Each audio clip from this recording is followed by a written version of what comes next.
Buenas noches, señores y señores. ¿Cómo están? Iniciamos el desarrollo de las actividades correspondientes al área de ciencias sociales. Vamos a topar un tema bastante interesante dentro de este proceso de formación educativa, para lo cual, compañeros, vamos a dar inicio con lo que corresponde al tema que se ha planificado para el desarrollo de clase de esta semana. Solo regálenme un segundito nomás para iniciar.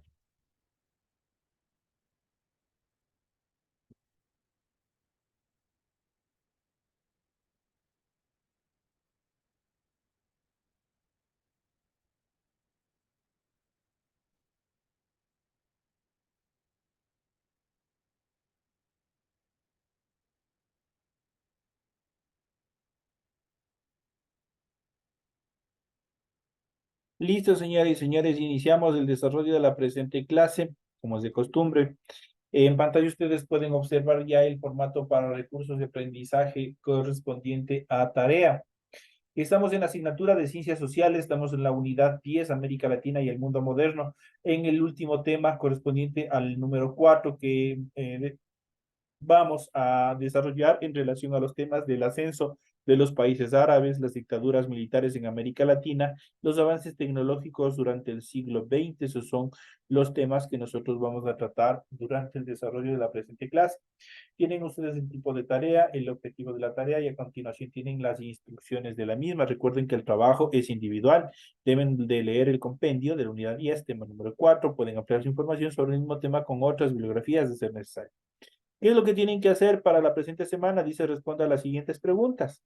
La primera dice, responda cuál es su opinión respecto a los motivos por los cuales Estados Unidos promovió dictaduras en América Latina. La siguiente actividad dice, evalúe si fue positivo o negativo para la población la instauración de dictaduras. La tercera dice, responda cómo influyó cada bloque de la Guerra Fría en Latinoamérica.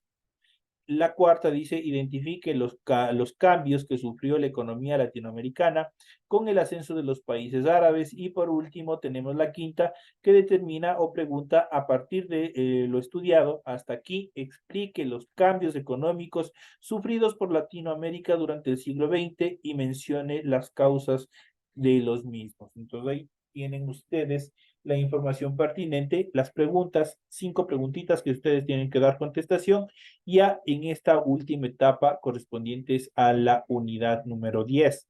Obviamente todos estos temas los vamos a explicar ya a continuación en el desarrollo del material de apoyo que ustedes tienen en base a su aula virtual. Recuerden que todas las tareas son 100% hechas a mano, tienen que cumplir con la rotulación de la hojita. Posterior a eso, ustedes pueden desarrollar su tarea.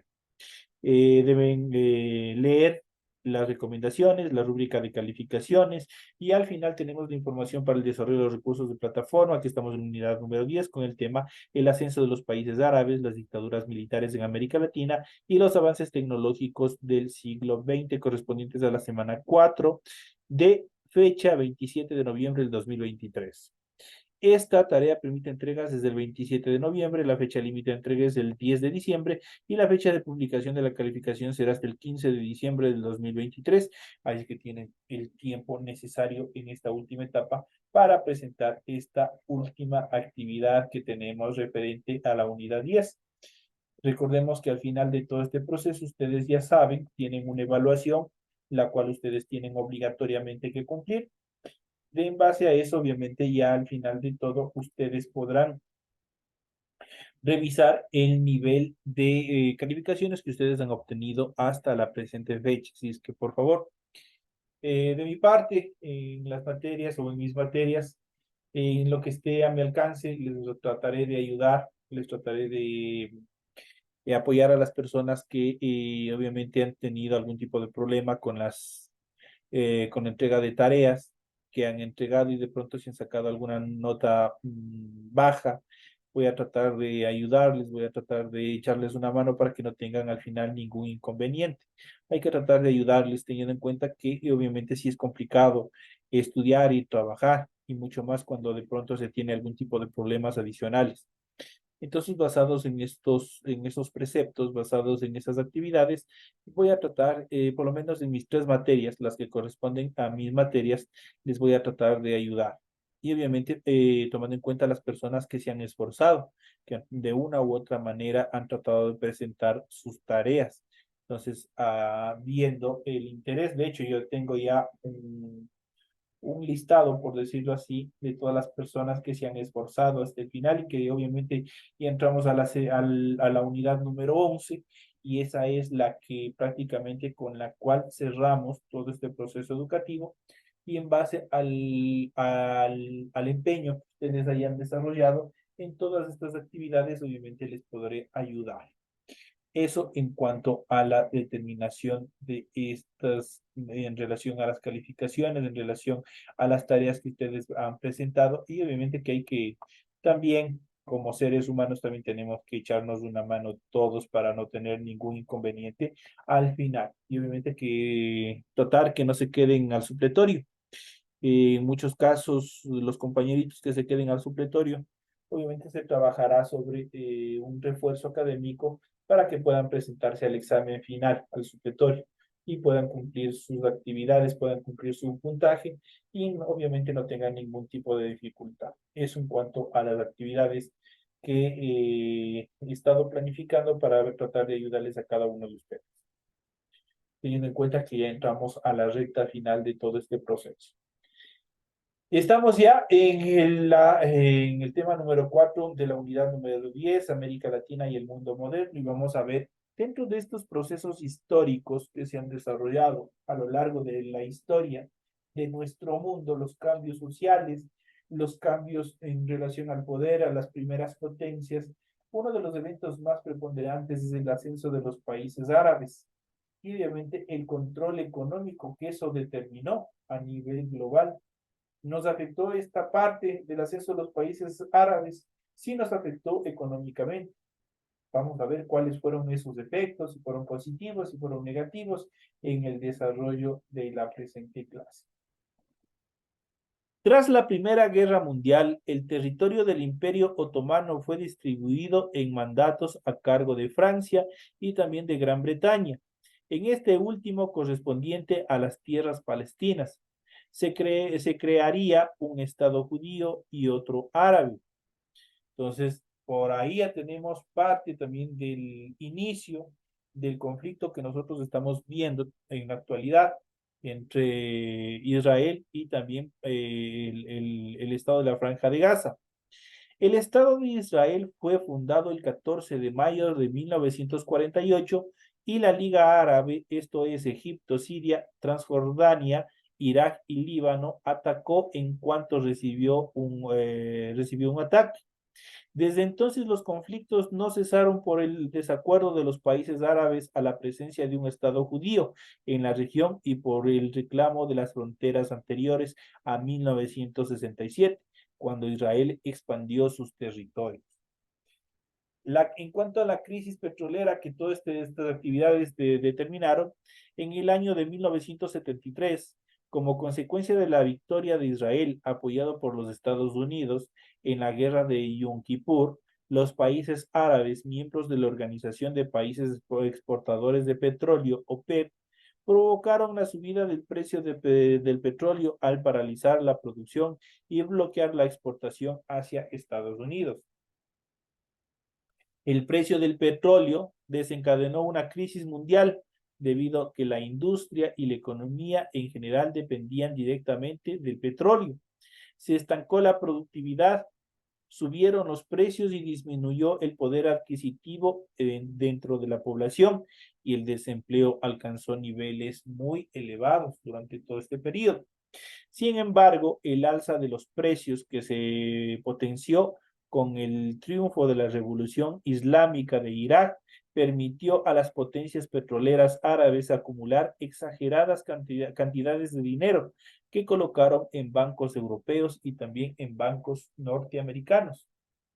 En relación al endeudamiento americano, para evitar desequilibrios económicos por el ascenso del capital depositado por parte de los árabes, los bancos decidieron prestar dinero a Latinoamérica con condiciones muy favorables, entre comillas.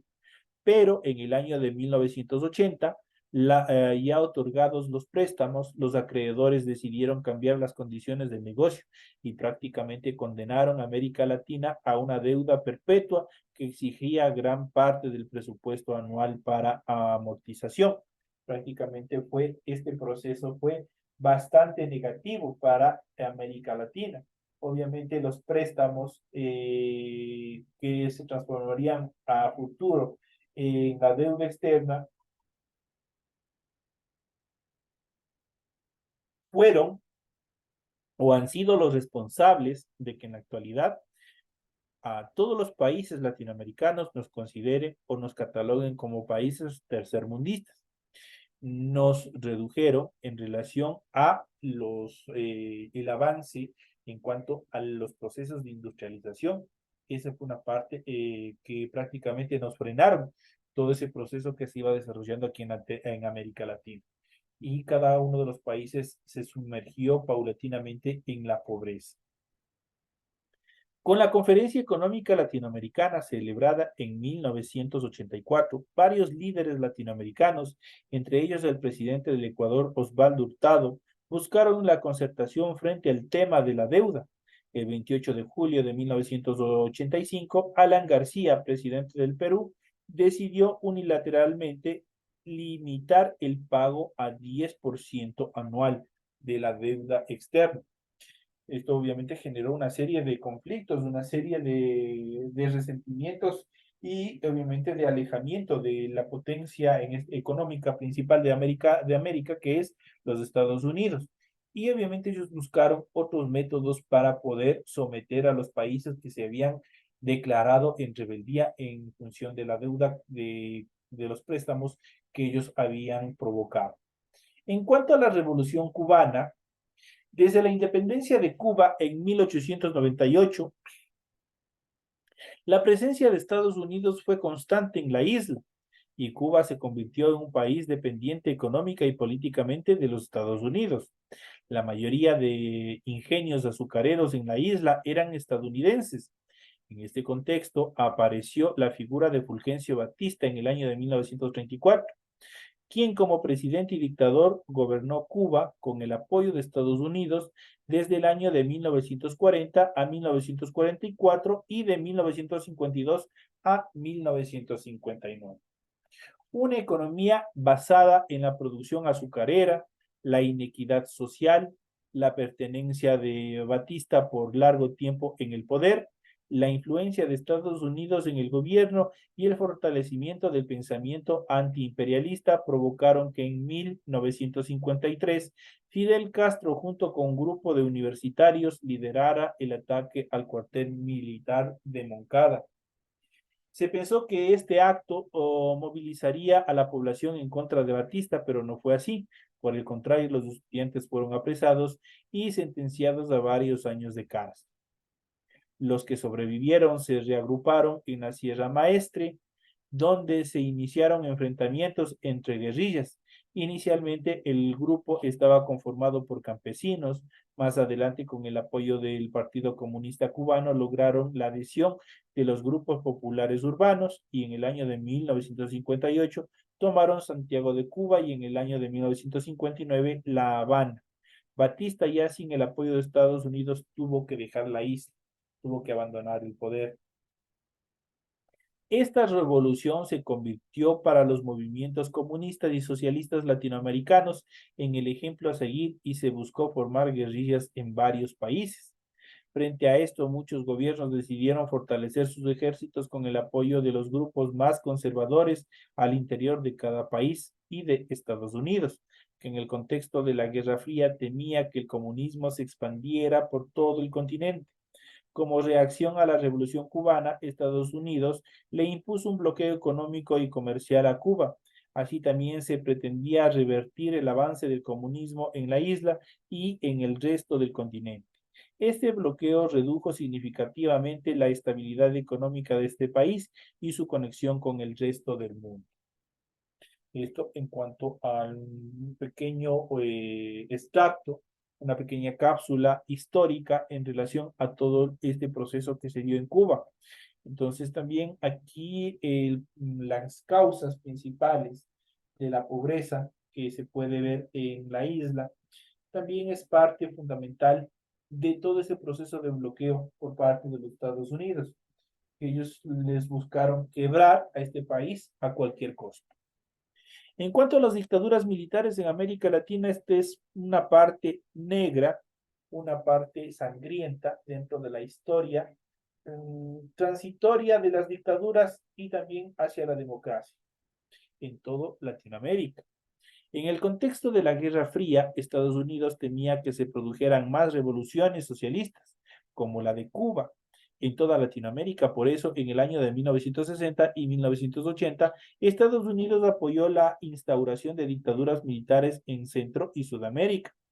Estos grandes objetivos se plasmaron en la Operación Cóndor, una operación bastante nefasta, en el año de 1975 que buscaba dejar a los movimientos revolucionarios sin el apoyo popular. Para ello se expandió el sistema capitalista, se disminuyeron los derechos individuales, se controlaron los medios de comunicación, se eliminaron los sindicatos y se instauró el terror entre la población por medio de asesinatos, desapariciones y también torturas.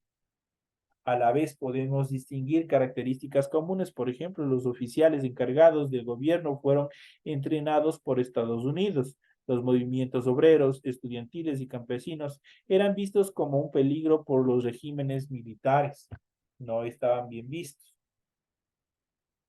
Se decía que todos ellos eran apoyados por Moscú o Cuba. En algunos casos efectivamente fue así, pero eran movimientos que buscaban reivindicaciones sociales y mejores condiciones de vida para la población. La represión que se desató significó para América Latina la muerte y desaparición de miles de personas de todas las condiciones sociales. Prácticamente aquí nosotros podemos ver un pequeño extracto de donde se encontraron las dictaduras más intensas dentro del proceso de este Plan Cóndor. El Plan Cóndor fue la coordinación de la represión ilegal entre las dictaduras de Argentina, Chile, Brasil, Uruguay y Bolivia para exterminar a los integrantes de las organizaciones populares. Según los archivos del terror descubiertos por el abogado Martín Almada en Paraguay en el año de 1992, el Plan Cóndor dejó un saldo de 50.000 muertos y 50.000 desaparecidos y más o menos de 400.000 presos.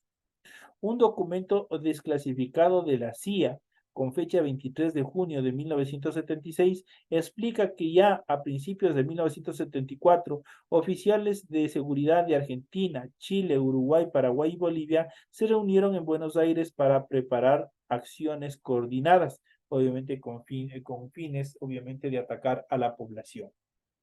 Aquí nosotros podemos ver a los más sangrientos, por así decirlos, eh, caudillos que estuvieron al mando de estas dictaduras militares y obviamente que dejaron grandes contingentes de personas muertas y desaparecidas. Esto dentro de la etapa negra que también vivió América Latina bajo de este proceso del famoso Plan Cóndor, que fue negativo para el desarrollo de la sociedad en general. En cuanto a los avances tecnológicos del siglo XX, nosotros podemos observar aquí una pequeña línea de tiempo en la cual nosotros podemos ver y podemos observar los avances que se fueron desarrollando, que la humanidad ha creado justamente para buscar mejorar las condiciones de vida de toda la población en general. Unas veces han sido positivas, otras veces han sido negativas, por ejemplo, con las armas nucleares, que obviamente esto fue perjudicial 100% para toda la población y también para nuestro planeta por el nivel de contaminación y destrucción que éste provoca. Y nosotros podemos mirar en el año de 1945, es donde inicia esta línea de tiempo, hasta el año 1992, que nosotros vamos a ver los avances tecnológicos y científicos más importantes que se han desarrollado. Pues en el año de 1945 las armas nucleares fueron utilizadas con fines bélicos por vez primera en agosto de 1945, justamente en lo que corresponde al bombardeo de Hiroshima y Nagasaki. La primera prueba nuclear soviética también que los ensayos con bombas nucleares que se desarrollaron. Para el año de 1952, Estados Unidos también fue el primer país en probar una bomba termonuclear. En el año de 1957, la URSS lanza el Sputnik 1, primer satélite artificial, y el Sputnik 2, que llevaría a bordo a la perra Alaska.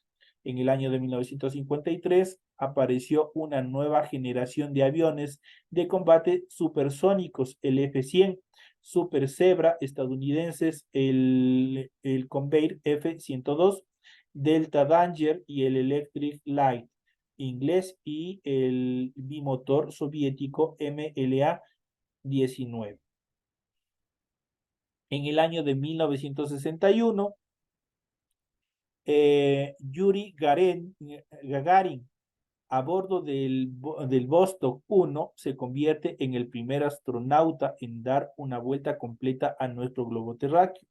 En ese mismo año, mientras tanto, los norteamericanos trataban de recuperar la ventaja perdida. Se declaró que pondrían a un norteamericano en la Luna antes de finales de la década. En 1962, el norteamericano John Klein se convierte en el primer estadounidense en recorrer la órbita de la Tierra desde el espacio. En el año de 1964, la nave espacial rusa Vosyov 1 coloca a 3 hombres en órbita durante 24 horas. En el año de 1969, el hombre viaja por primera vez a la Luna. Se supone que se da el primer alunizaje. En el año de 1971, Yulit 1 es la primera estación orbital que obviamente se encuentra, o el primer satélite que se ubica desde el espacio para captar la estructura de nuestro planeta. En el año de 1972 es la última misión tripulada a la Luna, que fue el Apolo 17. En el año de 1984, Bruce McCandless es el primer astronauta que realiza un paseo espacial autónomo en la Luna. En el año de 1988 se lanza el telescopio espacial Hubble. La sonda Megalines realiza un mapa radar del planeta Venus. En 1990, el CORBE detecta evidencia acerca de la teoría del Big Bang o del origen del universo, y en el año de 1992 se presenta la misión Canesi de exploración del sistema solar y detección de planetas análogos en relación a nuestro planeta Tierra. Prácticamente esta es una pequeña línea de tiempo donde vamos viendo toda esa guerra. No solamente ya se desarrolló la guerra con armas, sino también la guerra del conocimiento, la guerra de ser el primero en desarrollar aparatos sumamente sofisticados que permitan descubrir nuevos elementos acerca de nuestro universo, especialmente en relación al descubrimiento de los planetas que están en nuestro sistema solar. La guerra ha sido uno de los aspectos que ha impulsado el desarrollo tecnológico de acuerdo con el momento histórico en que se suscita. Gran parte de la tecnología que se usa en la vida diaria fue originalmente creada para ser aplicada por los ejércitos durante la guerra, pues cuando ya no eran útiles en los conflictos bélicos, pasaba a formar parte de la vida civil, como es el caso del Internet, lo que estamos utilizando hoy para comunicarnos, para estudiar, para desarrollar una serie de cosas. El Internet, en una primera instancia, justamente al final de la Guerra Fría o durante el desarrollo de la Guerra Fría, fue un medio creado para comunicarse los ejércitos, pero lamentablemente entró en un proceso de desuso y determinados informáticos desarrollaron nuevos aplicativos, los cuales prácticamente permitieron el uso del Internet ya de manera general por la población. Dentro de esto podemos mencionar así, por ejemplo, luego de la Segunda Guerra Mundial se impulsó el desarrollo de la aviación, de la industria del caucho y del plástico durante la Guerra Fría. Las superpotencias no solo competían por conservar su influencia geopolítica en el mundo, sino también por mantener la supremacía en el avance científico y tecnológico. Durante este tiempo se desarrolló la tecnología espacial. Los seres humanos viajaron por primera vez al espacio exterior y la tecnología nuclear se desarrolló ampliamente. La computación y los medios de comunicación también se desarrollaron en gran medida gracias a los satélites artificiales y al invento de la computadora cada vez más pequeña, que hacía que estos aparatos estuvieran al alcance de toda la población en general.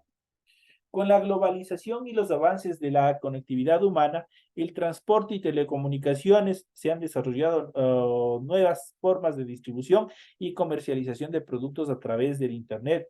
Muchas empresas multinacionales pueden realizar sus actividades en diferentes países, ya que están conectadas gracias a esta tecnología. Y hoy en día, a partir incluso de este problema de salud que nosotros tuvimos que soportar prácticamente la población en general, el, el uso de nuevas tecnologías aplicadas a emprendimientos, aplicadas a negocios, a servicios, fue mucho más latente y mucho más importante. Eso da una posición mucho más intensa en relación al uso del Internet a nivel de la población en general.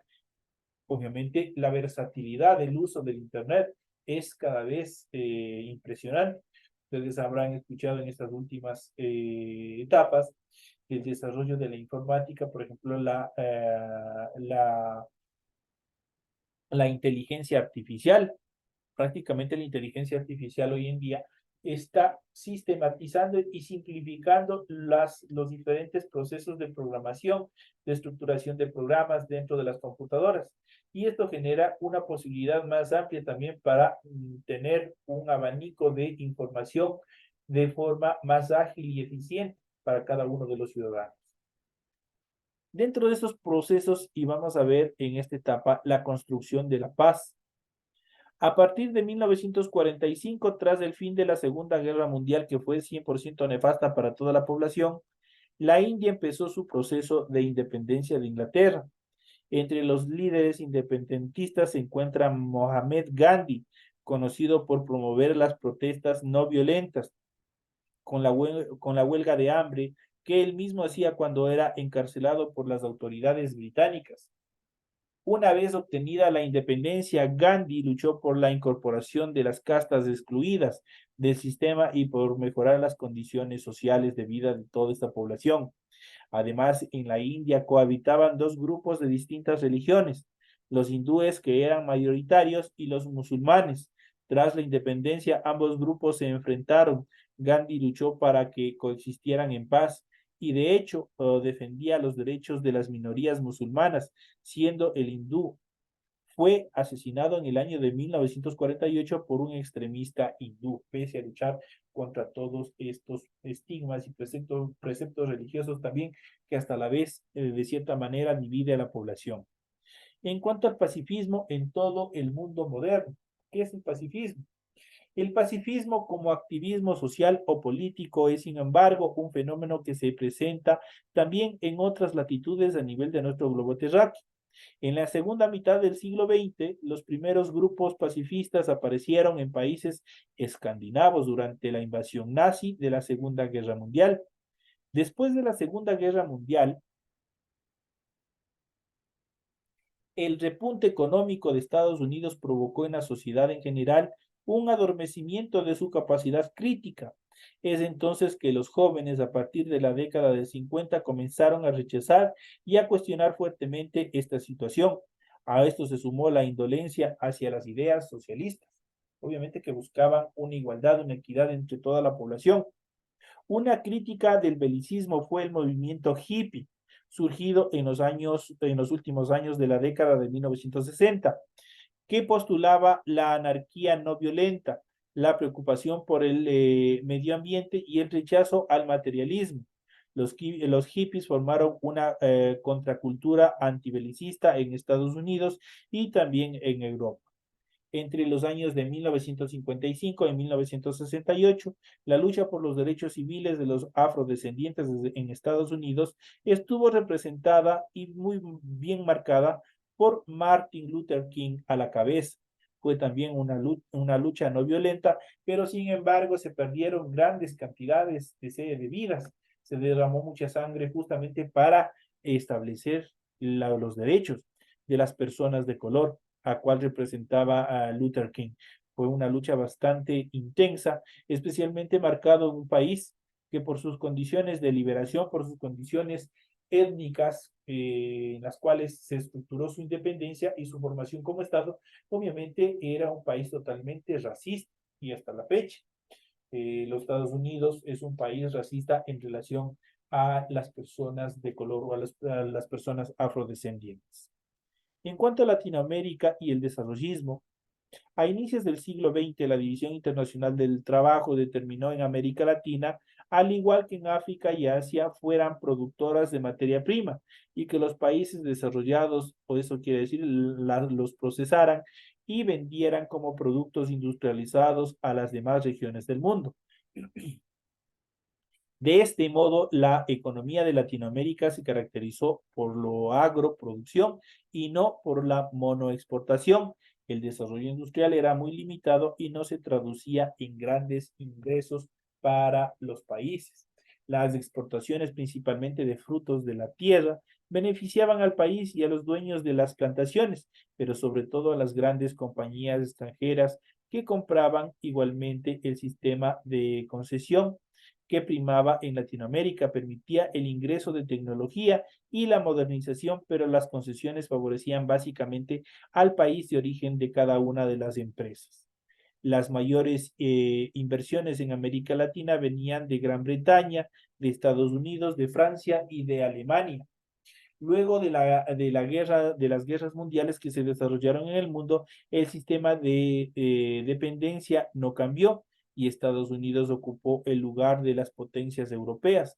Prácticamente, ¿qué es lo que hicimos? Simplemente cambiamos de opresor nada más. Se fueron los europeos y quedó prácticamente los Estados Unidos a dominar todas las estructuras en Latinoamérica. En este contexto, en relación al desarrollismo, sin embargo, la Gran Depresión Mundial de la década de los 30 impulsó a los estados a intervenir en la economía. A mitad del siglo se aplicó en la región el sistema de sustitución de importaciones propuestas por la CEPAL. Latinoamérica comenzaría a desarrollar su industria, de donde viene el término desarrollismo, produciendo los bienes industriales que antes se importaba hacia cada uno de estos países. La sustitución de importaciones hizo que Latinoamérica comenzara un proceso de industrialización. Esto provocó que las ciudades crecieran, ya que las personas dejaban el campo para buscar mejores condiciones de vida. Las clases obreras aumentaron y se fortalecieron políticamente. Su participación política sería vital en las siguientes décadas, pero los cambios económicos no implicaron sustituciones drásticas en las estructuras sociales. Los antiguos terratenientes pasaron a ser los nuevos dueños de las empresas, eso quiere decir los industriales, por lo que el capital se mantuvo en las mismas manos de los mismos opresores, de los mismos grupos antagónicos que obviamente tenían el control económico y que aplastaban al resto de la población que estaban en condiciones de pobreza y pobreza extrema desde aquellos tiempos. Estos son los temas que nosotros hemos visto en el desarrollo de la presente actividad. De esta manera llegamos ya a la parte final del desarrollo de nuestra clase. Les deseo éxitos en el desarrollo de esta actividad, de esta última actividad, y nos estaremos viendo hasta la próxima clase. Señores y señores, que tengan una feliz noche. Gracias, Licen. Gracias, licenciado. Gracias, Lisa. Gracias, Licen.